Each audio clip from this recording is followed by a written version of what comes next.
Hello everyone welcome to ਮਿਹਨਤੀ ਬੱਚੇ। ਸੋ ਅੱਜ ਇਸ ਲੈਕਚਰ ਦੇ ਵਿੱਚ ਆਪਾਂ ਕੁਝ ਫਰਦਰ ਹੋਰ ਐਕਟਸ ਜੋ ਆਪਣੇ ਬਚ ਕੇ ਸੀ ਜਾਂ ਫਿਰ ਜੋ ਵੀ ਆਪਾਂ ਐਗਰੀਮੈਂਟ ਵਗੈਰਾ ਪ੍ਰੋਟੋਕੋਲਸ ਵਗੈਰਾ ਉਹਦੇ ਬਾਰੇ ਪੜ੍ਹ ਰਹੇ ਸੀਗੇ ਉਹ ਬੱਚੋ ਇਹ ਸਾਰੀ ਚੀਜ਼ਾਂ ਅੱਜ ਆਪਾਂ ਡਿਸਕਸ ਕਰਾਂਗੇ। ਸੋ ਸਟਾਰਟ ਕਰਦੇ ਹਾਂ। ਸਭ ਤੋਂ ਪਹਿਲਾ ਟੌਪਿਕ ਹੈ ਆਪਣੇ ਕੋਲ ਪੈਰਿਸ ਐਗਰੀਮੈਂਟ। ਸੋ ਦੇਖੋ ਜਿਹੜਾ ਪੈਰਿਸ ਐਗਰੀਮੈਂਟ ਹੈ ਉਹ ਇੱਕ ਐਸੀ ਕਾਨਫਰੰਸ ਹੈ ਜੋ ਕਿ ਪੈਰਿਸ ਦੇ ਵਿੱਚ ਨੈਗੋਸ਼ੀਏਟ ਹੋਈ ਸੀ ਤੇ ਕਿਹਨੂੰ ਲੈ ਕੇ ਸੀਗੀ ਇਹ ਕਲਾਈਮੇਟ ਚੇਂਜ ਦੇ ਵਿੱਚ ਕਿਸ ਤਰੀਕੇ ਨਾਲ ਰਿਡਕਸ਼ਨ ਕੀਤੀ ਜਾਵੇ।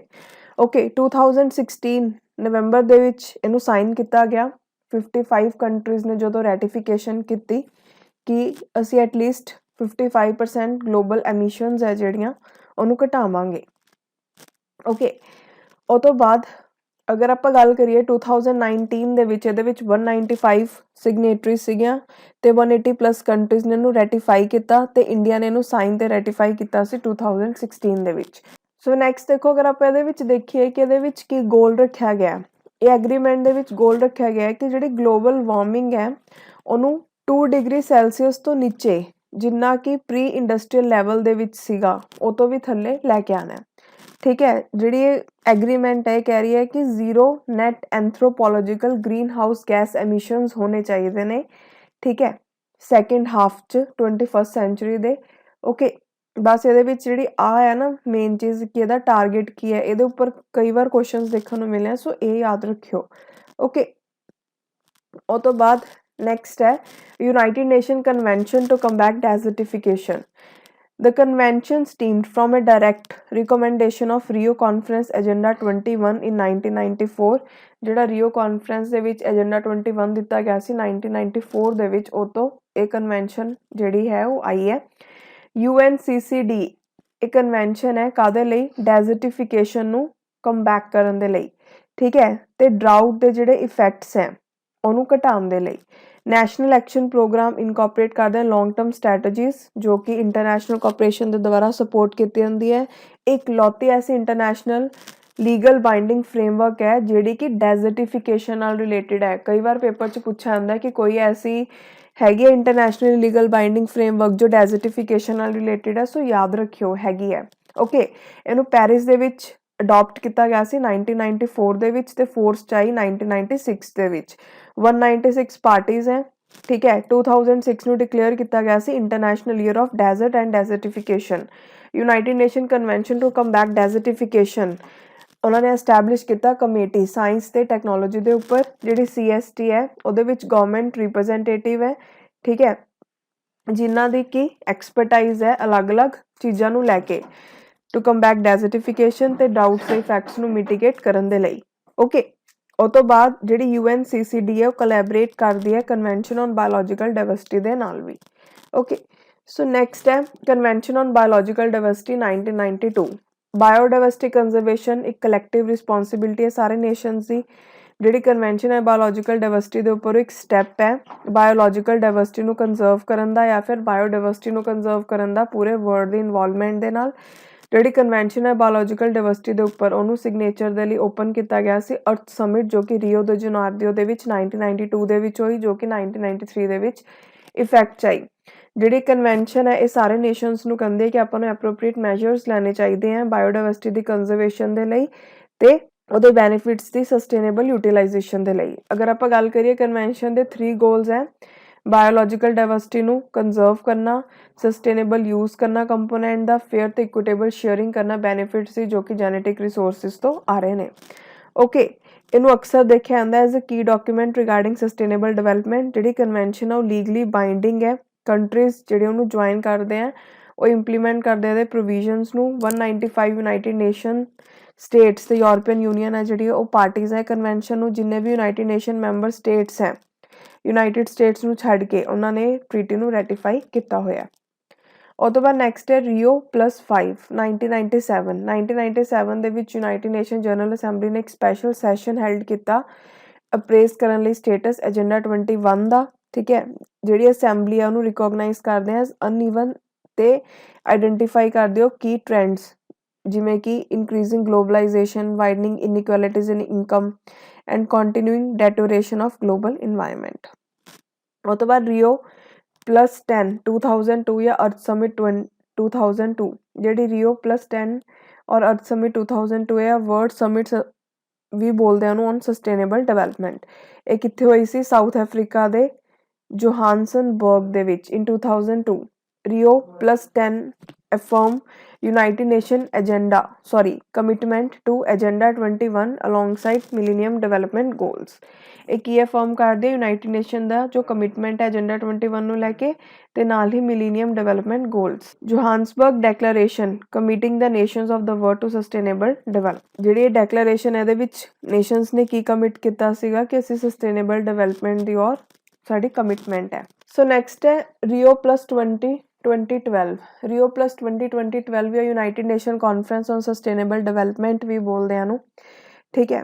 ਰੀਓ +20 20 ਈਅਰ ਫੋਲੋਅਪ ਹੈ अर्थ समिट 1992 ਦਾ ਤੇ 10 ਈਅਰ ਫੋਲੋਅਪ ਹੈ अर्थ समिट 2002 ਦਾ।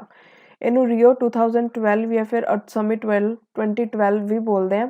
ਇਹਨੂੰ ਬ੍ਰਾਜ਼ੀਲ ਨੇ ਹੋਸਟ ਕੀਤਾ ਸੀ ਰੀਓ ਦ ਜਨਾਰੀਓ ਦੇ ਵਿੱਚ in 2012।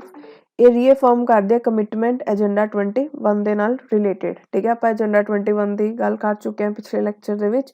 ਸੋ ਉਹਨੂੰ ਰੀਅਫਰਮ ਕਰਦੀ ਹੈ ਇਹ 3rd ਇੰਟਰਨੈਸ਼ਨਲ ਕਾਨਫਰੰਸ ਹੈ ਸਸਟੇਨੇਬਲ ਡਿਵੈਲਪਮੈਂਟ ਦੇ ਉੱਪਰ। ਠੀਕ ਹੈ, ਸੋ ਆਹ ਚੀਜ਼ ਇੱਕ ਵਾਰ ਦੇਖਿਓ ਪੇਪਰ 'ਚ ਇਹਦੇ ਉੱਪਰ ਡਾਇਰੈਕਟ ਕੁਐਸਚਨ ਆ ਜਾਂਦਾ ਹੈ। Earth summit 1992 Rio de Janeiro United Nation conference on environment and development ਬੋਲਦੇ ਆ ਉਹਨੂੰ।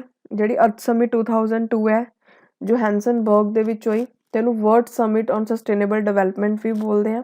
अर्थ summit 2012 Rio de Janeiro United Nation conference on sustainable development. Okay, so ਇਹ ਨਾਮ ਹੈ ਜਿਹੜੇ ਯਾਦ ਰੱਖਿਓ। ਉਹ ਤੋਂ ਬਾਅਦ ਨੈਕਸਟ ਹੈ 2030 agenda that is sustainable development goals। united nation 2030 agenda for sustainable development ਇਹਨੂੰ ਲਾਂਚ ਕੀਤਾ ਗਿਆ ਸੀ 2015 ਦੇ ਵਿੱਚ। United nation 2030 agendas sustainable development ਗੋਲ ਦਾ ਏਮ ਕੀ ਹੈ? ਇਰੈਡੀਕੇਟ ਕਰਨਾ ਪਾਵਰਟੀ ਨੂੰ ਸਾਰੀ ਫਾਰਮਸ ਦੇ ਵਿੱਚ ਤੇ ਹਿਊਮਨ ਰਾਈਟਸ ਨੂੰ ਸੀਕ ਕਰਨਾ। ਠੀਕ ਹੈ, ਤਾਂ ਕਿ ਜੈਂਡਰ ਇਕੁਐਲਿਟੀ ਆਵੇ।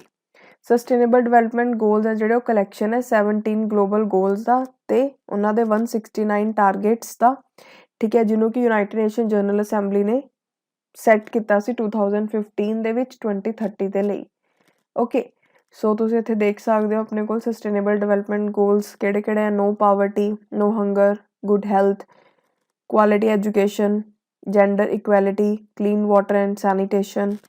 ਉਹ ਤੋਂ ਬਾਅਦ clean energy, good jobs and economic growth, innovation and infrastructure, reduce inequality, sustainable city and communities, responsible consumption, protect the planet, life below water, life on land, peace and justice, partnership for goals। ਉਹ ਤੋਂ ਬਾਅਦ next ਆਪਣੇ ਕੋਲ ਹੈ ਕਾਰਟੇਜੀਨਾ protocol. CBD ਨੇ cover ਕੀਤਾ ਐਕਸਪੈਂਡਿੰਗ field biotechnology ਦੀ ਆਪਣੇ ਕਾਰਟੇਜੀਨਾ protocol ਤੇ ਕਿਹਦੇ ਉੱਪਰ ਹੈ ਇਹ? ਬਾਇਓ ਸੇਫਟੀ ਦੇ ਉੱਪਰ। ਇਹ ਐਡਰੈਸ ਕਰਦੀ ਹੈ ਟੈਕਨੋਲੋਜੀਕਲ ਡਿਵੈਲਪਮੈਂਟ ਤੇ ਟਰਾਂਸਫਰ ਕਰਦੀ ਹੈ ਬੈਨੀਫਿਟ ਸ਼ੇਅਰਿੰਗ ਤੇ ਬਾਇਓ ਸੇਫਟੀ ਇਸ਼ੂਜ਼ ਨੂੰ। ਜਿਹੜੀ ਬਾਇਓ ਸੇਫਟੀ ਪ੍ਰੋਟੋਕੋਲ ਹੈ ਉਹਦਾ ਮੇਨ ਮਕਸਦ ਕੀ ਹੈ? ਪ੍ਰੋਟੈਕਟ ਕਰਨਾ ਬਾਇਓਲੋਜੀਕਲ ਡਾਇਵਰਸਿਟੀ ਨੂੰ ਪੋਟੈਂਸ਼ੀਅਲ ਰਿਸਕ ਜੋ ਕਿ ਕਿਹਦੇ ਦੁਆਰਾ ਆਉਂਦੇ ਆ? ਲਿਵਿੰਗ ਮੋਡੀਫਾਈਡ ਆਰਗੈਨਿਜ਼ਮਸ ਦੇ ਦੁਆਰਾ। ਠੀਕ ਹੈ, ਜੋ ਕਿਹਦਾ ਰਿਜ਼ਲਟ ਹੈ? ਮਾਡਰਨ ਬਾਇਓਟੈਕਨੋਲੋਜੀ ਦਾ। ਸੋ ਉਹਨਾਂ ਤੋਂ ਜਿਹੜੇ ਰਿਸਕ ਆਉਂਦੇ ਆ ਉਹ ਤੋਂ ਬਚਾਉਣਾ। ਠੀਕ ਹੈ, ਸੋ ਕਾਰਟੇਜੀਨਾ ਪ੍ਰੋਟੋਕੋਲ ਉਹਦੇ ਨਾਲ ਰਿਲੇਟਡ ਹੈ। ਸੋ ਯਾਦ ਰੱਖਿਓ ਕਿ ਕਿਹਦੇ ਨਾਲ ਰਿਲੇਟਡ ਹੈ? Bio safe. ਉਹ ਤੋਂ ਬਾਅਦ ਨਗੋਇਆ ਪ੍ਰੋਟੋਕੋਲ, ਇਹ ਸੈਕਿੰਡ ਪ੍ਰੋਟੋਕੋਲ ਹੈ CBD ਨੂੰ। ਜਿਹੜੀ ਫਸਟ ਸੀ ਉਹ 2000 ਦੀ ਕਾਰਟੇਜੀਨਾ ਪ੍ਰੋਟੋਕੋਲ ਸੀ ਜਿਹੜੀ ਬਾਇਓ ਸੇਫਟੀ ਨਾਲ ਰਿਲੇਟਡ ਸੀ। 2010 ਸਪਲੀਮੈਂਟਰੀ ਐਗਰੀਮੈਂਟ ਹੈ 1992 ਕਨਵੈਨਸ਼ਨ ਦਾ ਜੋ ਕਿਹਦੇ ਉੱਪਰ ਹੈ? ਬਾਇਓਲੋਜੀਕਲ ਡਾਇਵਰਸਿਟੀ ਦੇ ਉੱਪਰ। ਨਗੋਇਆ ਪ੍ਰੋਟੋਕੋਲ ਹੈ ਜਿਹੜੀ ਉਹਦਾ ਮੇਨ ਕੰਮ ਕੀ ਹੈ? ਅਸੈਸ ਕਰਨਾ ਜੈਨੇਟਿਕ ਰਿਸੋਰਸਿਸ ਨੂੰ ਐਂਡ ਦਾ ਫੇਅਰ ਐਂਡ ਇਕੁਇਟੇਬਲ ਸ਼ੇਅਰਿੰਗ ਕਰਨਾ ਬੈਨੀਫਿਟਸ ਨੂੰ ਜੋ ਕਿ ਉਹਨਾਂ ਦੇ ਯੂਟੀਲਾਈਜੇਸ਼ਨ ਦੇ ਨਾਲ ਹੋ ਰਹੇ ਨੇ। ਮਤਲਬ ਜਦੋਂ ਆਪਾਂ ਰਿਸੋਰਸਿਸ ਨੂੰ ਯੂਜ਼ ਕਰਦੇ ਹਾਂ ਜਿਹੜੇ ਵੀ ਜੈਨੇਟਿਕ ਰਿਸੋਰਸਿਸ ਹੈ ਉਹਦੇ ਜਿਹੜੇ ਬੈਨੀਫਿਟਸ ਹੈ ਉਹ ਸਭ 'ਚ ਇਕੁਅਲੀ ਡਿਸਟਰੀਬਿਊਟ ਹੋਣ। ਠੀਕ ਹੈ, ਉਹ ਤੋਂ ਬਾਅਦ UNFCCC that is United Nation Framework Convention on Climate Change, international environment treaty ਜਿਹੜੀ ਐਗਜ਼ਿਸਟੈਂਸ 'ਚ ਆਈ ਅੰਡਰ ਯੂਨਾਈਟਿਡ ਨੇਸ਼ਨ। ਠੀਕ ਹੈ, UNFCCC ਨੂੰ ਨੈਗੋਸ਼ੀਏਟ ਕੀਤਾ ਗਿਆ अर्थ समिट 1992 ਦੇ ਵਿੱਚ। 1992 ਨਿਊਯਾਰਕ ਸਿਟੀ 'ਚ ਇਹਨੂੰ ਸਾਈਨ ਕੀਤਾ ਗਿਆ। ਠੀਕ ਹੈ, ਅਗਰ ਆਪਾਂ ਦੇਖੀਏ 2019 ਤੱਕ ਇਹਦੇ ਵਿੱਚ 197 ਪਾਰਟੀਜ਼ ਸੀਗੀਆਂ। ਓਕੇ, UNFCCC ਇਹ ਪ੍ਰੋਵਾਈਡ ਕਰਦੀ ਹੈ ਫਰੇਮਵਰਕ ਨੈਗੋਸ਼ੀਏਟ ਕਰਨ ਦੇ ਲਈ ਸਪੈਸੀਫਿਕ ਇੰਟਰਨੈਸ਼ਨਲ ਟ੍ਰੀਟੀਜ਼ ਜਿਹਨੂੰ ਆਪਾਂ ਪ੍ਰੋਟੋਕੋਲਸ ਕਹਿ ਰਹੇ ਹਾਂ ਤੇ ਇਹਨਾਂ ਦਾ ਮੇਨ ਏਮ ਕੀ ਹੈ? ਸੈੱਟ ਕਰਨਾ ਲਿਮਿਟਸ ਗ੍ਰੀਨ ਹਾਊਸ ਗੈਸਿਸ ਦੇ ਉੱਪਰ। ऑब्जेक्टिव क्या UNFCCC ਦਾ ਸਟੇਬਲਾਈਜ਼ ਕਰਨਾ ਗ੍ਰੀਨ ਹਾਊਸ ਗੈਸ ਕੰਸਨਟ੍ਰੇਸ਼ਨ ਐਟਮੋਸਫੇਅਰ ਦੇ ਵਿੱਚ ਇੱਕ ਐਸੇ ਲੈਵਲ ਤੇ ਕਿ ਉਹ ਡੇਂਜਰਸ ਨਾ ਹੋਵੇ। ਠੀਕ ਹੈ, ਉਹ ਤੋਂ ਬਾਅਦ ਜਿਹੜੀ ਇਹ ਟ੍ਰੀਟੀ ਹੈ ਉਹ ਲੀਗਲੀ ਨॉन ਬਾਈਂਡਿੰਗ ਹੈ। ठीक है, इस ਜਿਹੜੀ ट्रीटी है कोई भी बाइंडिंग लिमिट्स नहीं लगाती ग्रीन हाउस गैस एमिशनस के उपर अलग अलग कंट्रीज के, मतलब टारगेट्स नहीं दिते होंगे ਇਹਦੇ ਵਿੱਚ।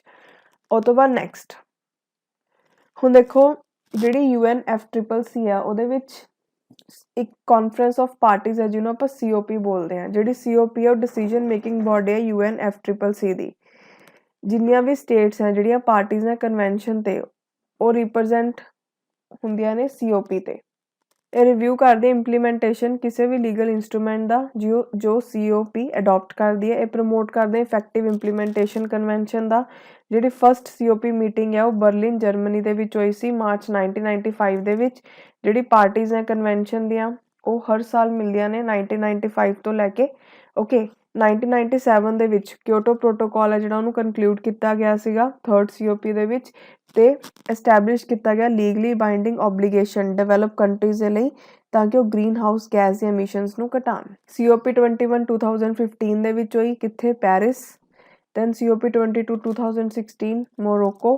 ਠੀਕ ਹੈ, 2017 ਦੇ ਵਿੱਚ COP 23 ਜਰਮਨੀ ਦੇ ਬੌਨ ਦੇ ਵਿੱਚ। ਦੈਨ COP 24 ਹੈ ਜਿਹੜੀ ਪੋਲੈਂਡ ਦੇ ਕੈਟੋਵਿਸ ਦੇ ਵਿੱਚ ਹੋਈ 2018 ਦੇ ਵਿੱਚ। ਦੈਨ COP 25 ਹੈ ਜਿਹੜੀ ਉਹ ਕਿੱਥੇ ਹੋਈ? ਚਿਲੀ ਦੇ ਵਿੱਚ। ਠੀਕ ਹੈ, 2019 ਚ। ਸੋ ਨੈਕਸਟ ਦੇਖੋ ਜਿਹੜੀ COP ਰੀਸੈਂਟ ਹੈ COP 26 ਓਕੇ ਉਹ ਹੋਈ 2021 ਦੇ ਵਿੱਚ ਤੇ ਕਿੱਥੇ ਹੋਈ ਇਹਦੇ ਬਾਰੇ ਪੇਪਰ 'ਚ ਪੁੱਛ ਸਕਦੇ ਆ। ਸੋ ਇਹ ਹੋਈ ਗਲਾਸਗੋ। ਠੀਕ ਹੈ, ਯੂਨਾਈਟਿਡ ਕਿੰਗਡਮ। ਓਕੇ, ਸੋ ਯਾਦ ਰੱਖਿਓ। ਉਹ ਤੋਂ ਬਾਅਦ ਨੈਕਸਟ ਹੈ integrated tiger habitat conservation programme. ਇਹਨੂੰ 2014 ਦੇ ਵਿੱਚ ਲਾਂਚ ਕੀਤਾ ਗਿਆ। ਇੱਕ ਸਟ੍ਰੈਟੇਜਿਕ ਫੰਡਿੰਗ ਮੈਕੈਨਿਜ਼ਮ ਹੈ ਜਿਹਦਾ ਏਮ ਕੀ ਹੈ ਸੇਵ ਕਰਨਾ ਟਾਈਗਰਸ ਨੂੰ ਵਾਈਲਡ ਦੇ ਵਿੱਚ, ਉਹਨਾਂ ਦੇ ਹੈਬਿਟੇਟਸ ਨੂੰ ਸੇਵ ਕਰਨਾ ਤੇ ਸਪੋਰਟ ਕਰਨਾ ਹਿਊਮਨ ਪਾਪੂਲੇਸ਼ਨ ਨੂੰ ਪੂਰੇ ਏਸ਼ੀਆ ਦੇ ਵਿੱਚ। ਠੀਕ ਹੈ, ਮਤਲਬ ਕਿ ਹਿਊਮਨ ਤੇ ਉਹ ਇਕੱਠੇ ਰਹਿ ਸਕਣ, ਇਹ ਮਤਲਬ ਹੈ।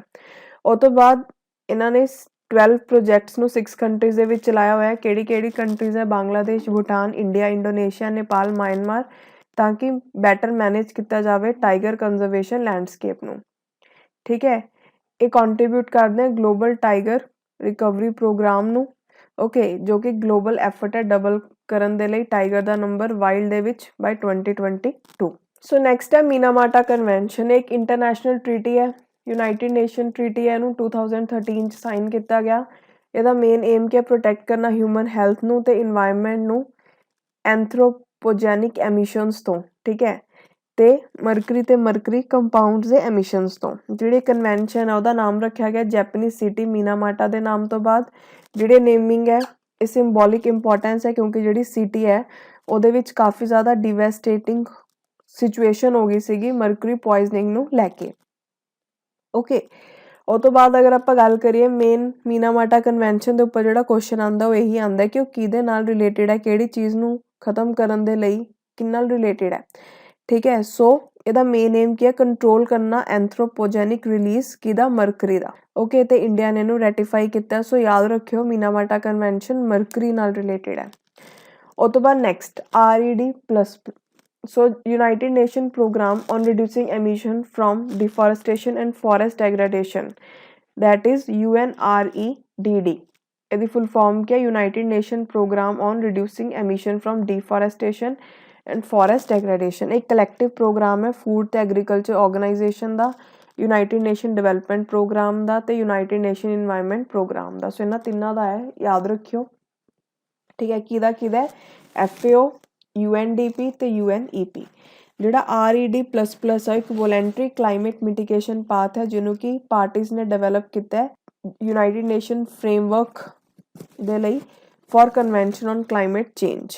ਸੋ ਜਿਹੜਾ REDD+ ਇੱਕ ਵੋਲੰਟਰੀ ਕਲਾਈਮੇਟ ਮਿਟੀਗੇਸ਼ਨ ਪਾਥ ਹੈ ਜਿਹਨੂੰ ਕਿ ਜਿਹੜੀ ਪਾਰਟੀਜ਼ ਨੇ ਸਾਈਨ ਕੀਤੀ ਹੈ United nation framework for convention on climate change ਉਹਨਾਂ ਦੁਆਰਾ ਡਿਵੈਲਪ ਕੀਤਾ ਗਿਆ। ਜਿਹੜਾ ਪ੍ਰਾਇਮਰੀ ਆਬਜੈਕਟਿਵ ਹੈ ਇਹ ਇੰਪੋਰਟੈਂਟ ਹੈ ਕੀ ਹੈ? ਰਿਡਿਊਸ ਕਰਨਾ ਐਮਿਸ਼ਨ डिफोरेस्टेशन तो ते फॉरेस्ट डेग्रेडेशन तो। बहुत इंपॉर्टेंट है, याद रखियो इस फॉरेस्ट डेग्रेडेशन की गल भी की होंगी है, डिफोरेस्टेशन की भी। ऑब्जैक्टिव की RED++ का कंजर्व करना फॉरेस्ट के कार्बन स्टॉक, सस्टेनेबल मैनेजमेंट करना फॉरेस्ट का, ते इनहांस करना फॉरेस्ट के कार्बन स्टॉक्स नूं। उस तो बाद RED+ ਜਿਹੜਾ फस्ट ਉਹਨੂੰ ਨੈਗੋਸ਼ੀਏਟ ਕੀਤਾ ਗਿਆ 2005 ਦੇ ਵਿੱਚ। ਇਹਦਾ ਮੇਨ ਆਬਜੈਕਟਿਵ ਕੀ ਰਿਹਾ? ਮਿਟੀਗੇਟ ਕਰਨਾ ਕਲਾਈਮੇਟ ਚੇਂਜ ਨੂੰ।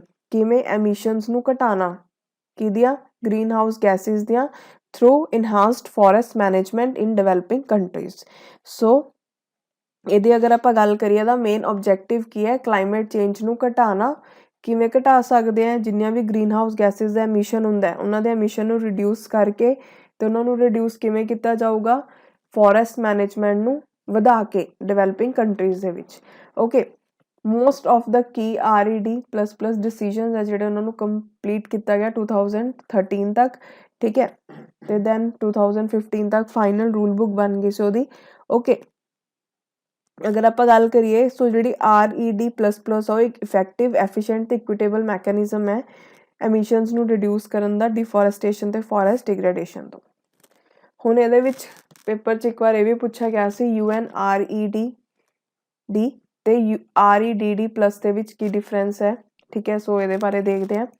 ਸੋ ਦੇਖੋ, united nation programme on reducing emission from deforestation and forest degradation ਇਹਦੀ ਫੁੱਲ ਫਾਰਮ ਹੈ।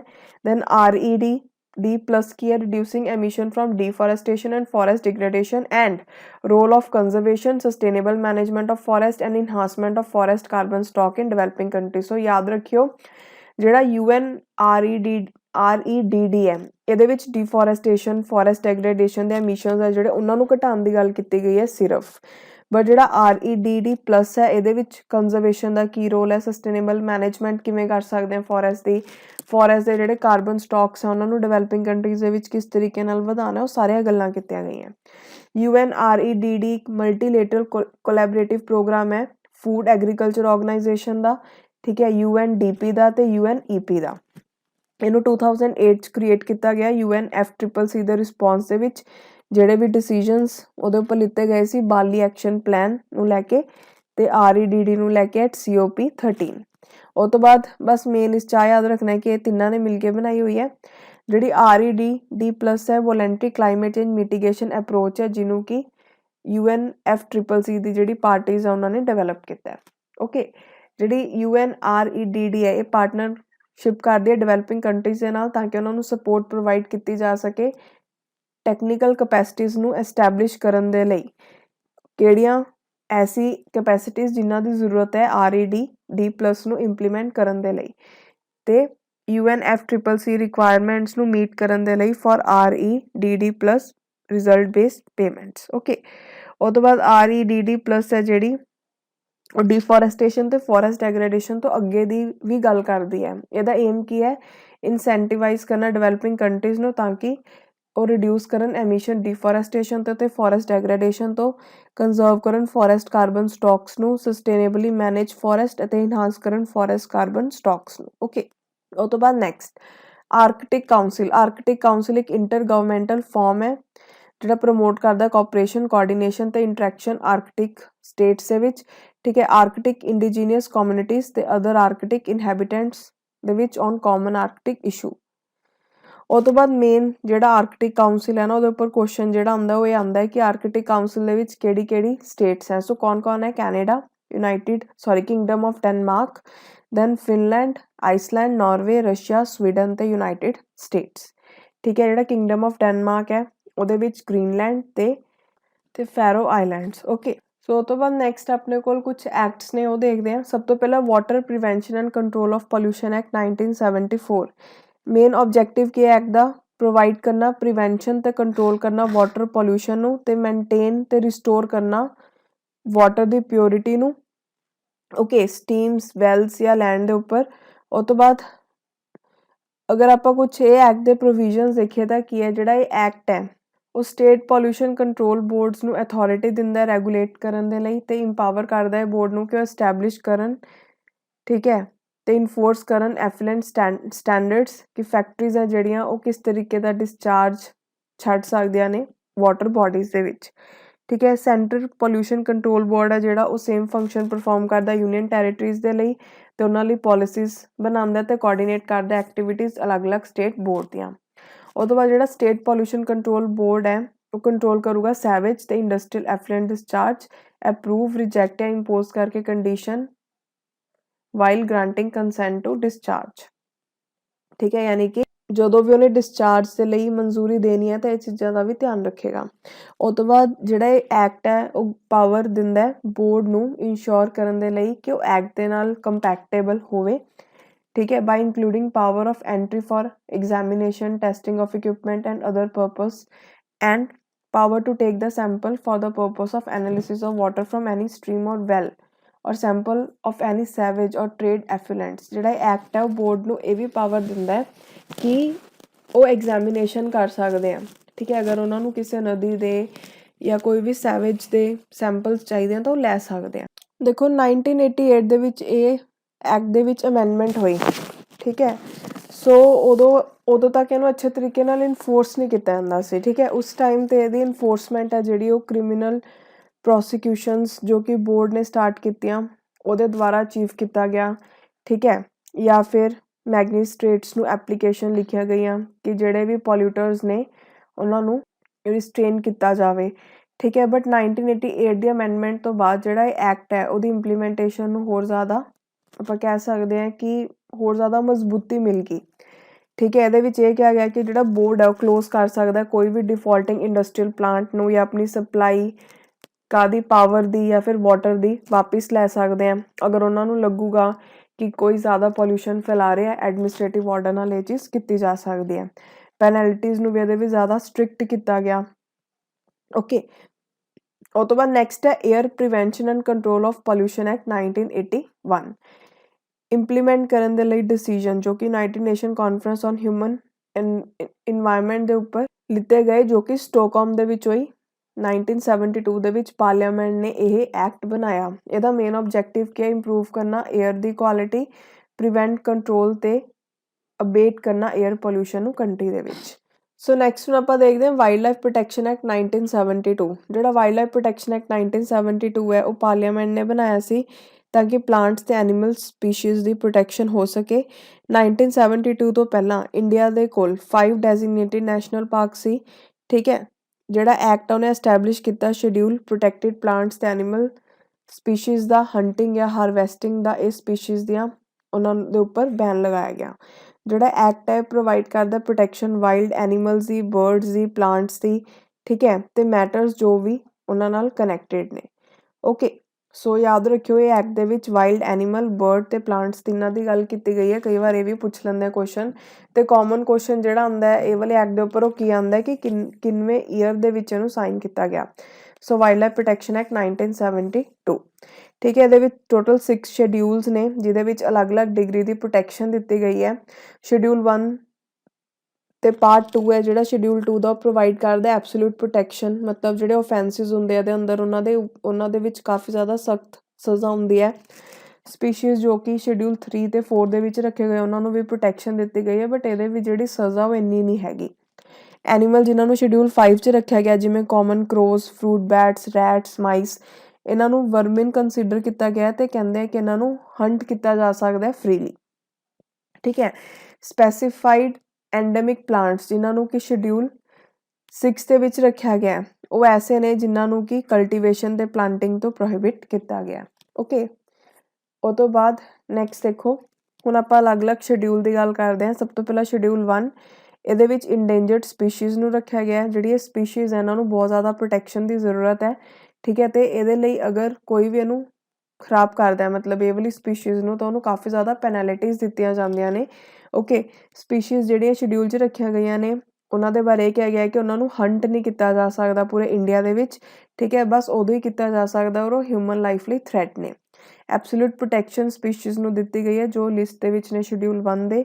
ਟ੍ਰੇਡ ਹੈ ਜਿਹੜਾ ਇਹ ਐਨੀਮਲਸ ਆ ਉਹਦੇ ਉੱਪਰ ਰੋਕ ਲਗਾਈ ਗਈ ਹੈ। ਐਗਜ਼ਾਮਪਲ ਜਿਵੇਂ tiger, black buck, Himalayan brown bear, brow antlered deer, blue whale, common dolphin, cheetah, clouded leopard, hornbill, Indian gazelle. Okay, ਉਹ ਤੋਂ ਬਾਅਦ ਨੈਕਸਟ ਗੱਲ ਕਰਦੇ ਸ਼ਡਿਊਲ 2 ਦੀ। ਜਿਹੜੇ ਐਨੀਮਲਸ ਇਹਦੇ ਵਿੱਚ ਨੇ ਇਹਨਾਂ ਨੂੰ ਹਾਈ ਪ੍ਰੋਟੈਕਸ਼ਨ ਦਿੱਤੀ ਗਈ ਹੈ, ਇਹਨਾਂ ਦੇ ਟ੍ਰੇਡ ਦੇ ਉੱਪਰ ਰੋਕ ਲਗਾਈ ਗਈ ਹੈ, ਠੀਕ ਹੈ। ਇਹਨਾਂ ਨੂੰ ਹੰਟ ਨਹੀਂ ਕੀਤਾ ਜਾ ਸਕਦਾ, ਸਿਰਫ ਉਦੋਂ ਹੀ ਮਾਰਿਆ ਜਾ ਸਕਦਾ ਅਗਰ ਹਿਊਮਨ ਲਾਈਫ ਲਈ ਇਹ ਖਤਰਾ ਹੋਣ। ਐਗਜ਼ਾਮਪਲ ਜਿਵੇਂ ਕੋਹੀਨੂਰ ਇਨਸੈਕਟ ਹੈ ਇੱਕ, Assamese macaque, Bengal Hanuman langur, large Indian civet, then Indian fox, larger Kashmir flying squirrel, then Kashmir fox. Okay, ਉਹ ਤੋਂ ਬਾਅਦ ਸ਼ਡਿਊਲ 3 ਐਂਡ 4 ਜਿਹੜੀ ਇਹ ਲਿਸਟ ਆ ਉਹ ਸਪੀਸ਼ੀਜ਼ ਦੀ ਹੈ ਜਿਹੜੇ ਇੰਡੇਂਜਰਡ ਨਹੀਂ ਹੈਗੇ। ਇਹਦੇ ਵਿੱਚ ਪ੍ਰੋਟੈਕਟਿਡ ਸਪੀਸ਼ੀਜ਼ ਵੀ ਨੇ, ਬਟ ਜਿਹੜੀ ਪੈਨੈਲਿਟੀ ਹੈ ਵਾਇਲੇਸ਼ਨ ਦੀ ਉਹ ਘੱਟ ਹੈ ਦੈਨ ਫਸਟ 2 ਸ਼ਡਿਊਲਸ। ਐਗਜ਼ਾਮਪਲ ਜਿਵੇਂ hyena, Himalayan rat, porcupine, flying fox, Malabar tree, toad, etc. Then schedule 5 ਜਿਹੜਾ ਸ਼ਡਿਊਲ ਹੈ ਇਹਦੇ ਵਿੱਚ ਉਹ ਐਨੀਮਲਸ ਹੈ ਜਿਨ੍ਹਾਂ ਨੂੰ ਹੰਟ ਕੀਤਾ ਜਾ ਸਕਦਾ ਹੈ, ਜਿਵੇਂ example mice, rat, common crow, fruit bat etcetera. Then schedule 6 ਇਹ ਲਿਸਟ ਦੇ ਵਿੱਚ ਪਲਾਂਟਸ ਨੇ ਜਿਨ੍ਹਾਂ ਨੂੰ ਕਲਟੀਵੇਟ ਨਹੀਂ ਕੀਤਾ ਜਾ ਸਕਦਾ, example pitcher plant, blue vanda, red vanda etcetera. So next ਦੇਖੋ, ਹੁਣ ਆਪਣੇ ਕੋਲ ਛੋਟੇ ਛੋਟੇ ਟੌਪਿਕਸ ਆਉਣਗੇ ਅਲੱਗ-ਅਲੱਗ ਜਿਹੜੇ ਇੰਪੋਰਟੈਂਟ ਨੇ ਆਪਣੇ ਆਪ ਦੇ ਵਿੱਚ। ਸਭ ਤੋਂ ਪਹਿਲਾਂ ਚਿਪਕੋ ਮੂਵਮੈਂਟ। ਜਿਹੜੀ ਚਿਪਕੋ ਮੂਵਮੈਂਟ ਹੈ ਉਹਨੂੰ 24 ਅਪ੍ਰੈਲ 1973 ਦੇ ਵਿੱਚ ਸਟਾਰਟ ਕੀਤਾ ਗਿਆ। ਕਿੱਥੇ? ਗੜਵਾਲ ਡਿਵੀਜ਼ਨ ਹੈ ਜਿਹੜਾ ਉੱਤਰਾਖੰਡ ਦਾ, ਉਹਦੇ ਚਾਮੋਲੀ ਡਿਸਟ੍ਰਿਕਟ ਦੇ ਵਿੱਚ, ਠੀਕ ਹੈ। Chipko one of the world known environment movement ਹੈ ਇੰਡੀਆ ਦੀ। ਜਿਹੜੀ ਮੂਵਮੈਂਟ ਹੈ ਉਹ ਇਕੋਲੋਜੀਕਲ ਜਿਹੜੀ ਡੀਸਟੇਬਲਾਈਜੇਸ਼ਨ ਸੀ ਹਿਲਸ ਦੇ ਵਿੱਚ ਉਹਦੇ ਬਾਰੇ ਆਵਾਜ਼ ਉਠਾਉਂਦੀ ਹੈ, ਠੀਕ ਹੈ। ਜਿਹੜੇ ਫੋਰੈਸਟ ਪ੍ਰੋਡਿਊਸ ਹੈ ਉਹਨਾਂ ਦੀ ਪ੍ਰੋਡਕਟਿਵਿਟੀ ਦੇ ਵਿੱਚ ਕਾਫੀ ਜ਼ਿਆਦਾ ਗਿਰਾਵਟ ਆ ਗਈ ਸੀ, ਜਿਹਦੇ ਨਾਲ ਜਿਹੜੇ ਹਿਲ ਡਿਵੈਲਰਸ ਸੀਗੇ ਉਹ ਮਾਰਕੀਟ ਦੇ ਉੱਪਰ ਡਿਪੈਂਡ ਕਰਨ ਲੱਗ ਗਏ, ਠੀਕ ਹੈ, ਜੋ ਕਿ ਉੱਥੇ ਦੇ ਜਿਹੜੇ ਵਾਸੀ ਸੀ ਉਹਨਾਂ ਲਈ ਕਾਫੀ ਜ਼ਿਆਦਾ ਕੰਸਰਨ ਬਣ ਗਿਆ ਸੀ। ਫੋਰੈਸਟ ਰਿਸੋਰਸ ਦੀ ਐਕਸਪਲੋਇਟੇਸ਼ਨ ਜਿਹੜੀ ਆ ਉਹ ਮੇਨ ਰੀਜ਼ਨ ਬੋਲੀ ਜਾ ਰਹੀ ਸੀ ਨੈਚੁਰਲ ਕੈਲਮਿਟੀਜ਼ ਦੀ, ਜਿਵੇਂ ਫਲੱਡਸ ਤੇ ਲੈਂਡਸਲਾਈਡਸ। 27 ਮਾਰਚ ਨੂੰ ਜਿਹੜਾ ਡਿਸੀਜਨ ਹੈ ਚਿਪਕੋ ਦਾ, ਚਿਪਕੋ ਮੀਨਸ ਹੱਕ ਕਰਨਾ ਟਰੀਜ਼ ਨੂੰ, ਠੀਕ ਹੈ, ਤਾਂ ਕਿ ਉਹਨਾਂ ਉੱਪਰ ਕੋਈ ਐਕਸ ਨਾ ਚਲਾ ਸਕੇ, ਠੀਕ ਹੈ। ਸੋ ਐਵੇਂ ਕਰਕੇ ਜਿਹੜਾ ਚਿਪਕੋ ਅੰਦੋਲਨ ਮੂਵਮੈਂਟ ਆ ਉਹਦਾ ਜਨਮ ਹੋਇਆ। ਓਕੇ, ਜਿਹੜੀ ਫਾਰਮ ਹੈ ਪ੍ਰੋਟੈਸਟ ਦੀ ਇੰਸਟਰੂਮੈਂਟ ਹੈ ਕਿ ਕੰਪਨੀਜ਼ ਜਿਹੜੀਆਂ ਨੇ ਉਹ ਨਾ ਗਿਰਾ ਪਾਉਣ ਟਰੀਜ਼ ਨੂੰ, ਠੀਕ ਹੈ। ਅਗਰ ਗੱਲ ਕਰੀਏ ਮੂਵਮੈਂਟ ਦੀ ਤਾਂ ਇਹ 1973 ਦੇ ਵਿੱਚ ਸਟਾਰਟ ਹੋਈ, ਉੱਤਰਾਖੰਡ ਦੇ ਵਿੱਚ ਹੋਈ। ਲੀਡਰਸ ਦਾ ਨਾਮ ਇੰਪੋਰਟੈਂਟ ਹੈ, ਚੰਦੀ ਪ੍ਰਸਾਦ ਭੱਟ, ਸੁੰਦਰ ਲਾਲ ਭੰਗੂਆ, ਠੀਕ ਹੈ। ਅਤੇ ਕਾਹਦੇ ਲਈ ਸੀਗੇ? ਹਿਮਾਲਯਨ ਫੋਰੈਸਟ ਨੂੰ ਡਿਸਟਰਕਸ਼ਨ ਤੋਂ ਬਚਾਉਣ ਦੇ ਲਈ। ਉਹ ਤੋਂ ਬਾਅਦ ਨੈਕਸਟ ਹੈ ਵਿਸ਼ਨੋਈ ਮੂਵਮੈਂਟ। ਜਿਹੜੀ ਇਹ ਮੂਵਮੈਂਟ ਹੈ ਅੰਮ੍ਰਿਤਾ ਦੇਵੀ ਨੇ ਸਟਾਰਟ ਕੀਤੀ ਸੀ, ਜਿਹਦੇ ਵਿੱਚ 363 ਲੋਕ ਹੈ ਜਿਹੜੇ ਉਹਨਾਂ ਨੇ ਆਪਣੀ ਲਾਈਫ ਸੈਕਰੀਫਾਈਸ ਕੀਤੀ ਫੋਰੈਸਟ ਨੂੰ ਬਚਾਉਣ ਦੇ ਲਈ। ਇਹ ਮੂਵਮੈਂਟ ਆਪਣੇ ਆਪ 'ਚ ਐਸੀ ਪਹਿਲੀ ਮੂਵਮੈਂਟ ਸੀ ਜਿਹਨੇ ਡਿਵੈਲਪ ਕੀਤੀ ਸਟ੍ਰੈਟਜੀ ਹਗਿੰਗ ਤੇ ਇੰਬਰੇਸ ਕਰਨ ਦੀ ਟਰੀਜ਼ ਨੂੰ, ਤਾਂ ਕਿ ਉਹਨਾਂ ਦੀ ਪ੍ਰੋਟੈਕਸ਼ਨ ਹੋ ਸਕੇ ਸਪੌਂਟੇਨੀਅਸਲੀ। ਉਹ ਤੋਂ ਬਾਅਦ ਇਹ ਮੂਵਮੈਂਟ ਸਟਾਰਟ ਹੋਈ 1700 ਦੇ ਵਿੱਚ ਰਾਜਸਥਾਨ ਦੇ ਵਿੱਚ। ਲੀਡਰ ਸੀ ਅੰਮ੍ਰਿਤਾ ਦੇਵੀ ਬਿਸ਼ਨੋਈ ਤੇ ਏਮ ਕੀ ਸੀ? ਸਟਾਪ ਕਰਨਾ ਡਿਸਟਰਕਸ਼ਨ ਵਿਲੇਜ ਦੇ ਸੈਕਰੇਟ ਟਰੀਜ਼ ਦਾ ਪੈਲੇਸ ਬਣਾਉਣ ਦੇ ਲਈ, ਕਿੰਗ ਲਈ। ਬੇਸਿਕਲੀ ਕੀ ਹੋ ਰਿਹਾ ਸੀ ਉਦੋਂ? ਟਰੀਜ਼ ਨੂੰ ਕੱਟ ਰਹੇ ਸੀ ਕਿੰਗ ਦੇ ਪੈਲੇਸ ਨੂੰ ਬਣਾਉਣ ਦੇ ਲਈ। ਸੋ ਚੀਜ਼ ਤੋਂ ਬਚਾਉਣ ਦੇ ਲਈ ਇਹ ਮੂਵਮੈਂਟ ਨੂੰ ਸਟਾਰਟ ਕੀਤਾ ਗਿਆ ਸੀ। ਸੋ ਨੈਕਸਟ ਹੈ ਕੈਂਪਾ। ਕੈਂਪਾ ਦੀ ਫੁੱਲ ਫਾਰਮ ਕੀ ਹੈ? Compensatory afforestation fund management and planning authority act. ਇਹ ਕਾਹਦੇ ਲਈ ਬਣਾਇਆ ਗਿਆ ਸੀ? ਤਾਂ ਕਿ ਜਿਹੜਾ ਫੋਰੈਸਟ ਲੈਂਡ ਨੂੰ ਨੋਨ ਫੋਰੈਸਟ ਪਰਪਸ ਦੇ ਲਈ ਯੂਜ਼ ਕੀਤਾ ਜਾਂਦਾ ਉਹ ਚੀਜ਼ ਨੂੰ ਰੋਕਣਾ, ਠੀਕ ਹੈ। ਅਤੇ ਉਹਦੇ ਲਈ ਕਿਹਦੇ ਨਾਲ ਰੋਕਣਾ? ਇੱਕ ਵੈਲ ਡਿਫਾਈਨ ਇੰਸਟੀਟਿਊਸ਼ਨਲ ਮੈਕੈਨਿਜ਼ਮ ਦੇ ਨਾਲ, ਠੀਕ ਹੈ, ਕਿ ਜਿਹੜੇ ਫੰਡ ਹੈ ਉਹ ਪ੍ਰੋਪਰਲੀ ਯੂਜ਼ ਹੋਣ, ਯੂਟੀਲਾਈਜ਼ ਹੋਣ ਇਹ ਚੀਜ਼ ਦੇ ਲਈ, ਤਾਂ ਕਿ ਫੋਰੈਸਟ ਲੈਂਡ ਨੂੰ ਨੋਨ ਫੋਰੈਸਟ ਪਰਪਸ ਦੇ ਵਿੱਚ ਕਨਵਰਟ ਹੋਣ ਤੋਂ ਬਚਾਇਆ ਜਾ ਸਕੇ। ਓਬਜੈਕਟਿਵ ਕੀ ਨੇ ਕੈਂਪਾ ਲਾਅ ਦੇ? ਪ੍ਰਮੋਟ ਕਰਨਾ ਹੈ ਫੋਰੈਸਟੇਸ਼ਨ ਤੇ ਡਿਵੈਲਪਮੈਂਟ ਐਕਟੀਵਿਟੀਜ਼, ਤਾਂ ਕਿ ਕੰਪਨਸੇਟ ਹੋ ਸਕੇ ਫੋਰੈਸਟ ਲੈਂਡ, ਠੀਕ ਹੈ, ਤਾਂ ਕਿ ਉਹ ਨੋਨ ਫੋਰੈਸਟ ਯੂਜ਼ਸ ਦੇ ਲਈ ਨਾ ਯੂਜ਼ ਕੀਤਾ ਜਾਵੇ। ਉਹ ਤੋਂ ਬਾਅਦ ਲੇ ਡਾਊਨ ਕਰਨਾ ਇਫੈਕਟਿਵ ਗਾਈਡਲਾਈਨ ਸਟੇਟ ਦੇ ਲਈ, ਤਾਂ ਕਿ ਉਹ ਫੈਸਿਲੀਟੇਟ ਕਰਨ ਨੈਸੈਸਰੀ ਅਸਿਸਟੈਂਟ ਸਾਇੰਟੀਫਿਕ ਟੈਕਨੋਲੋਜੀ ਤੇ ਅਦਰ ਚੀਜ਼ਾਂ ਦੇ ਲਈ ਜਿਹੜੀ ਕਿ ਚਾਹੀਦੀ ਹੋ ਸਕਦੀ ਹੈ, ਠੀਕ ਹੈ, ਸਟੇਟ ਕੈਂਪਾਂ ਨੂੰ। ਉਹ ਤੋਂ ਬਾਅਦ ਰਿਕਮੈਂਡ ਕਰਨਾ measures based on strategic planning to the authorities of state CAMPA ਤੇ ਰਿਜ਼ੋਲਵ ਕਰਨਾ ਇਸ਼ੂਜ਼ ਜੋ ਕਿ ਇੰਟਰ ਸਟੇਟ ਜਾਂ ਸੈਂਟਰ ਸਟੇਟ ਦੇ ਵਿੱਚ ਅਰਾਈਜ਼ ਹੁੰਦੇ ਨੇ। ਓਕੇ, ਸੋ ਇਹ ਜਿਹੜੇ ਆਪਣੇ ਕੋਲ 3 ਪੁਆਇੰਟਸ ਨੇ ਇਹ ਦਿੱਤੇ ਹੋਏ ਨੇ ਜੋ ਕਿ ਸਟੇਟ ਨੂੰ ਗਾਈਡਲਾਈਨਸ ਦਿੱਤੀਆਂ ਗਈਆਂ ਇਹਦੇ ਵਿੱਚ। ਉਹ ਤੋਂ ਬਾਅਦ ਨੈਕਸਟ ਸੋਸ਼ਲ ਫੋਰੈਸਟਰੀ। ਇਹਦੇ ਉੱਪਰ ਵੀ ਬਹੁਤ ਵਾਰ ਪੇਪਰ 'ਚ ਆ ਚੁੱਕਾ। ਸੋ ਸੋਸ਼ਲ ਫੋਰੈਸਟਰੀ ਦਾ ਮਤਲਬ ਕੀ ਹੁੰਦਾ ਹੈ? ਅਨਯੂਜ਼ ਤੇ ਫੈਲੋ ਲੈਂਡਸ ਹੈ ਜਿਹੜੇ ਉਹਨਾਂ ਦਾ ਯੂਜ਼ ਕਰਨਾ, ठीक है, सो दैट ਜਿਹੜੇ ਡੀਪਰ ਫੋਰੈਸਟ ਆ ਉਹਨਾਂ ਨੂੰ ਸੇਫਗਾਰਡ ਕੀਤਾ ਜਾਵੇ ਐਕਸਪਲੋਇਟੇਸ਼ਨ ਤੋਂ by using fast growing trees to meet the needs of fodder and fuel wood. Social forestry ਦਾ ਮੇਨ ਏਮ ਕੀ ਹੁੰਦਾ ਜਿਹੜੇ ਅਨਯੂਜ਼ ਤੇ ਫੈਲੋ ਲੈਂਡਸ ਹੈ ਉਹਨਾਂ ਨੂੰ ਯੂਜ਼ ਕਰਨਾ ਤਾਂ ਕਿ ਜਿਹੜੇ ਮੇਨ ਫੋਰੈਸਟ ਹੈ ਠੀਕ ਹੈ ਲੋਕ ਉਹਨਾਂ ਨੂੰ ਨਾ ਕੱਟਣ ਫੋਡਰ ਤੇ ਫਿਊਲ ਵੁੱਡ ਦੇ ਲਈ ਠੀਕ ਹੈ ਉਹਦੇ ਉੱਪਰ ਹੀ ਫਾਸਟ ਗਰੋਇੰਗ ਟਰੀਜ਼ ਉਗਾਏ ਜਾਣ ਤਾਂ ਕਿ ਉੱਥੋਂ ਹੀ ਨੀਡਸ ਹੈ ਜਿਹੜੀਆਂ ਉਹ ਪੂਰੀਆਂ ਹੋ ਜਾਣ ਹੁਣ ਆਬਜੈਕਟਿਵ ਕੀ ਹੁੰਦਾ ਸੋਸ਼ਲ ਫੋਰੈਸਟਰੀ ਦਾ ਇੰਪਰੂਵ ਕਰਨਾ ਇਨਵਾਇਰਨਮੈਂਟ ਤਾਂ ਕਿ ਪ੍ਰੋਟੈਕਟ ਹੋ ਸਕੇ ਐਗਰੀਕਲਚਰ ਐਡਵਰਸ ਕਲਾਈਮੇਟਿਕ ਫੈਕਟਰਸ ਤੋਂ ਇਨਕਰੀਜ਼ ਕਰਨਾ ਸਪਲਾਈ ਫਿਊਲ ਵੁੱਡ ਦੀ ਡੋਮੈਸਟਿਕ ਯੂਜ਼ ਦੇ ਲਈ ਸਮਾਲ ਟਿੰਬਰ ਦੀ ਰੂਰਲ ਹਾਊਸਿੰਗ ਦੇ ਲਈ ਤੇ fodder for livestock and minor forest produce for local industries. Increase करना natural beauty landscape दी create करना recreational forest ताकि rural ते urban population ਨੂੰ benefit ਹੋਵੇ provide ਕਰਨਾ job unskilled workers ਨੂੰ land rehabilitation ਕਰਨਾ effectively ਠੀਕ ਹੈ raise ਕਰਨਾ ਲੋਕਾਂ ਦਾ standard ਤੇ quality ਉਹਨਾਂ ਦੀ ਜੀਣ ਦੀ urban ਤੇ rural people ਦੋਨਾਂ ਦੀ ਉਹ ਤੋਂ ਬਾਅਦ ਸੈਂਟਰਲ ਜ਼ੂ ਅਥਾਰਟੀ ਇੱਕ ਬੋਡੀ ਹੈ ਗਵਰਨਮੈਂਟ ਦੀ ਜੋ ਕਿ ਰਿਸਪੌਂਸਿਬਲ ਹੈ ਜ਼ੂਜ਼ ਨੂੰ ਦੇਖਣ ਦੇ ਲਈ ਠੀਕ ਹੈ ਇਹਨੂੰ ਕਨਸਟੀਟਿਊਟ ਕੀਤਾ ਗਿਆ ਸੀ under section 38 A of wild life protection act 1972 ਇੱਕ ਵਾਰ ਇਹਦੇ ਉੱਪਰ ਵੀ ਕੁਐਸਚਨ ਪੁੱਛਿਆ ਗਿਆ ਸੀ ਸੋ ਯਾਦ ਰੱਖਿਓ ਕਿ ਕਿਹੜੇ ਸੈਕਸ਼ਨ ਦੇ ਤਹਿਤ ਇਹਨੂੰ ਬਣਾਇਆ ਗਿਆ ਇਹਦਾ ਮੇਨ ਆਬਜੈਕਟਿਵ ਕੀ ਹੈ ਕੰਪਲੀਮੈਂਟ ਕਰਨਾ ਨੈਸ਼ਨਲ ਐਫਰਟ ਤਾਂ ਕਿ ਵਾਈਲਡ ਲਾਈਫ ਦੀ ਕੰਜ਼ਰਵੇਸ਼ਨ ਹੋ ਸਕੇ ਸਟੈਂਡਰਡ ਤੇ ਨੋਰਮਸ ਹੁੰਦੀ ਹੈ ਹਾਊਸਿੰਗ ਅਪਕੀਪਿੰਗ ਹੈਲਥ ਕੇਅਰ ਤੇ ਓਵਰਆਲ ਮੈਨੇਜਮੈਂਟ ਦੀ ਐਨੀਮਲਸ ਕਿ ਕਿਸ ਤਰੀਕੇ ਨਾਲ ਰੱਖੇ ਜਾਣਗੇ ਜ਼ੂਸ ਦੇ ਵਿੱਚ ਸੋ ਇਹ ਸਾਰਾ ਕੁਝ ਇਹ ਦੱਸਦੀ ਹੈ ਸੋ ਨੈਕਸਟ ਆਪਣੇ ਕੋਲ ਹੈ wild life trust of India that is WTI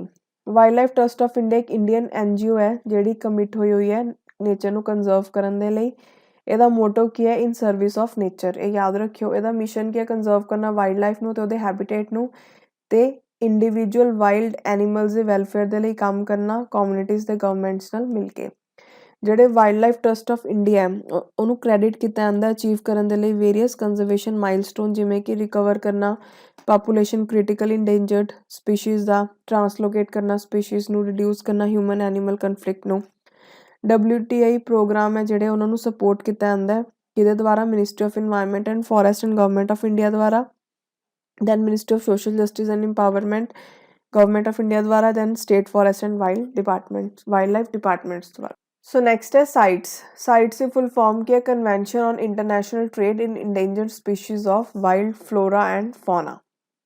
ठीक है ਇਹਦੀ full form याद रखियो ਪਹਿਲਾਂ ਤਾਂ एक international agreement ਹੈ ਜਿਹੜੀਆਂ states ਜਿਹਨੂੰ states ਤੇ regional economic organizations ਹੈ ਜਿਹੜੀਆਂ ਉਹਨਾਂ ਨੇ voluntary sign ਕੀਤਾ ਹੋਇਆ ਹੈ ਸਾਈਟਸ ਨੂੰ ਡਰਾਫਟ ਕੀਤਾ ਗਿਆ ਸੀ as a result of resolution ਜਿਹਨੂੰ 1963 ਚ ਅਡਾਪਟ ਕੀਤਾ ਗਿਆ ਇੱਕ ਮੀਟਿੰਗ ਦੇ ਵਿੱਚ ਕਿਹਦੀ meeting so international union for conservation of nature the sites ਹੈ ਜਿਹੜੀ ਫੋਰਸ ਚਾਹੀ 1975 ਜੁਲਾਈ ਦੇ ਵਿੱਚ 183 ਪਾਰਟੀਜ਼ ਨੇ ਕਰੰਟਲੀ ਠੀਕ ਹੈ ਇਹਦਾ ਏਮ ਕੀ ਹੈ ਇੰਟਰਨੈਸ਼ਨਲ ਟ੍ਰੇਡ ਕਰਨਾ in specimen of wild animals and plants ਜਿਹੜਾ ਕਿ ਉਹਨਾਂ ਦੇ ਸਰਵਾਈਵਲ ਦੇ ਲਈ ਘਾਤਕ ਨਾ ਹੋਵੇ ਸੋ ਸਾਈਟਸ ਦਾ ਮੇਨ ਏਮ ਕੀ ਹੈ ਕਿ ਜਿਹੜੇ ਵਾਈਲਡ ਐਨੀਮਲ ਤੇ ਪਲਾਂਟਸ ਨੇ ਐਨੀਮਲ ਤੇ ਪਲਾਂਟ ਦੋਨੋਂ ਇਨਕਲੂਡਡ ਹੈ ਉਹਨਾਂ ਦੀ ਇਸ ਤਰੀਕੇ ਨਾਲ ਟ੍ਰੇਡਿੰਗ ਹੋਵੇ ਕਿ ਉਹਨਾਂ ਦੀ ਐਗਜ਼ਿਸਟੈਂਸ ਦੇ ਉੱਪਰ ਜਾਂ ਉਹਨਾਂ ਦੇ ਸਰਵਾਈਵਲ ਦੇ ਉੱਪਰ ਆਂਚ ਨਾ ਆਏ ਉਹ ਜਿਹੜੀ ਸਾਈਟਸ ਉਹ ਇਹ ਚੀਜ਼ ਨੂੰ ਦੇਖਦੀ ਹੈ ਠੀਕ ਹੈ ਸਾਈਟਸ ਦੀ ਫੁੱਲ ਫਾਰਮ ਯਾਦ ਰੱਖਿਓ ਸਾਈਟ ਦਾ ਏਮ ਯਾਦ ਰੱਖਿਓ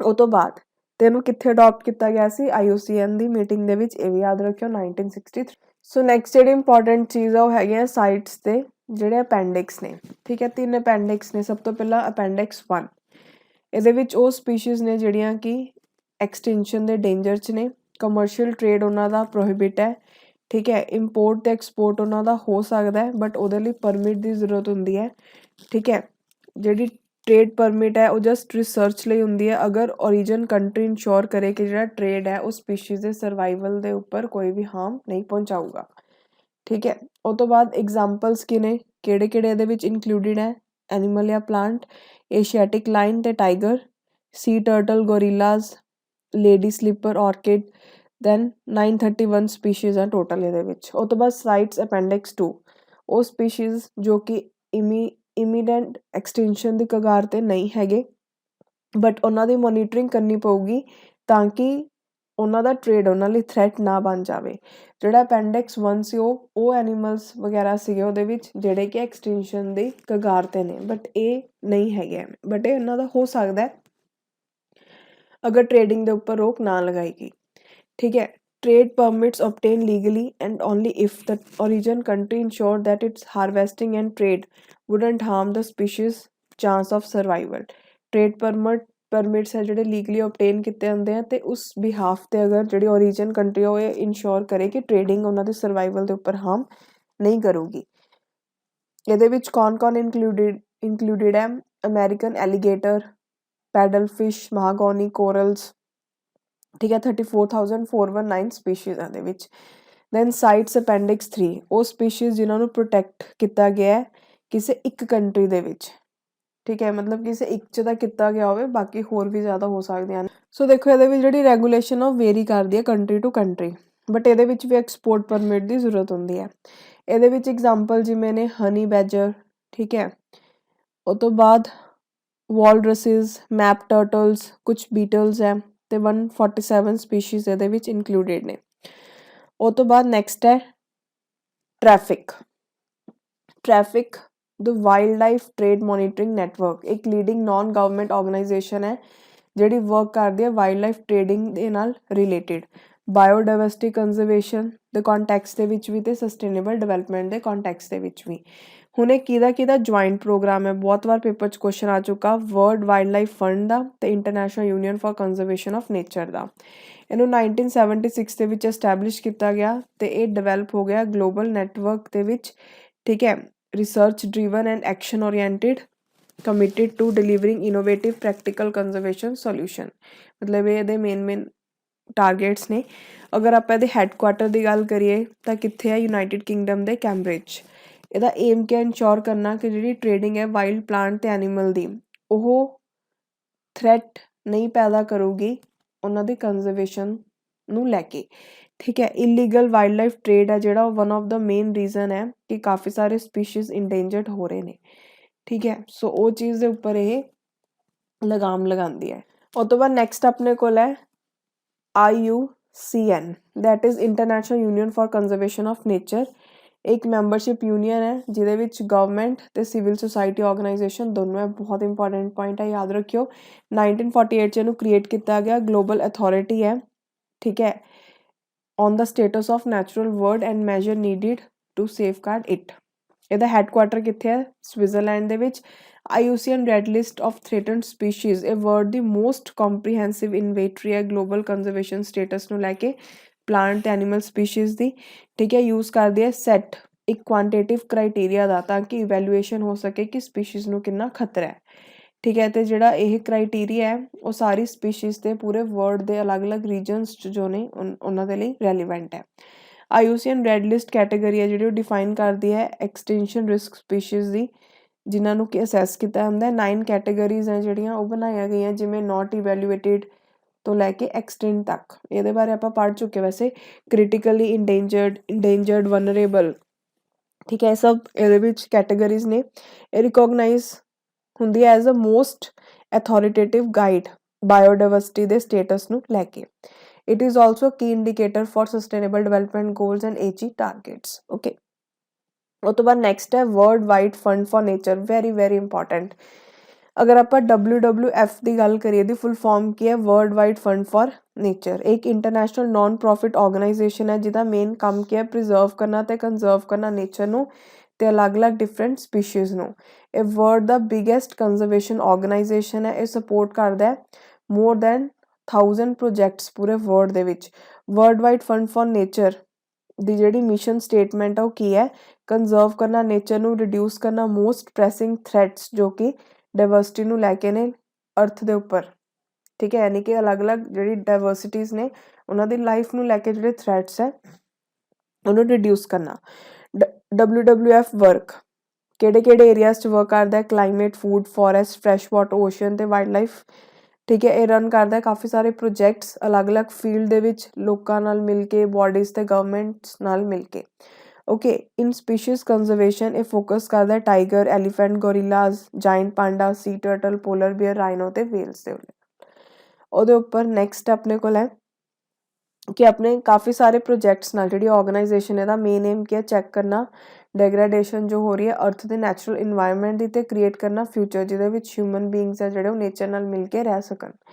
कैंपेन जो कि WWF के द्वारा लॉन्च किए होंगे उन्होंने किहड़े-किहड़े ने अर्थार ते डेट फॉर नेचर स्वैप। ठीक है, उस तो बाद एक काफ़ी इंपॉर्टेंट पॉइंट है ये कि जिहड़ी फेमस लिविंग प्लैनेट रिपोर्ट है जिन्होंने 1998 स्टार्ट किया गया वो भी WWF के द्वारा ही लॉन्च की जाती है। काफ़ी बार पूछ चुके कि इन्हू कौन लॉन्च करता है, WWF हर 2 साल दे विच। ठीक है, जिहदे विच प्लैनेट की हैल्थ बारे ते ह्यूमन एक्टिविटीज़ का की इफैक्ट पै रहा है प्लैनेट के उपर इहदे बारे दस्सिया गया हुंदा है। ठीक है, उस तो बाद जिहड़ी रिपोर्ट है बेस्ड हुंदी है लिविंग प्लैनेट इंडैक्स ते इकोलॉजिकल फुटप्रिंट्स जिहड़ी कैलकुलेशन है उहदे उपर।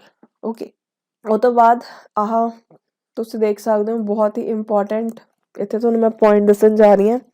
पेपर 'च कई बार ऐसे क्वेश्चन भी देखण नूं मिलदे हैं कि जिवें पुछ लिया कि ब्लैक फुट डिजीज़ किहदे नाल हुंदा है, ठीक है, या फिर ब्लू बेबी सिंड्रोम किहदे नाल हुंदा है। सो याद रखियो ब्लैक फुट डिजीज़ हुंदा है आर्सनिक नाल, दैन ब्लू बेबी सिंड्रोम हुंदा है नाइट्रेट नाल, मीनामाटा डिजीज़ हुंदा है मरकरी नाल, M फॉर M तुसीं याद रख सकदे हो।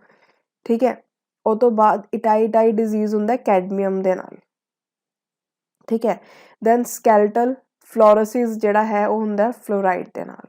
ये याद रखियो बहुत इंपॉर्टेंट है। ओके, ये 5 दे 5 याद रखने तुहाने। उस तो बाद नैक्सट है लाइकन्स, बहुत इंपॉर्टेंट टॉपिक है भी, इहदे उपर भी काफ़ी सारे क्वेश्चनस देखण नूं मिलदे हैं।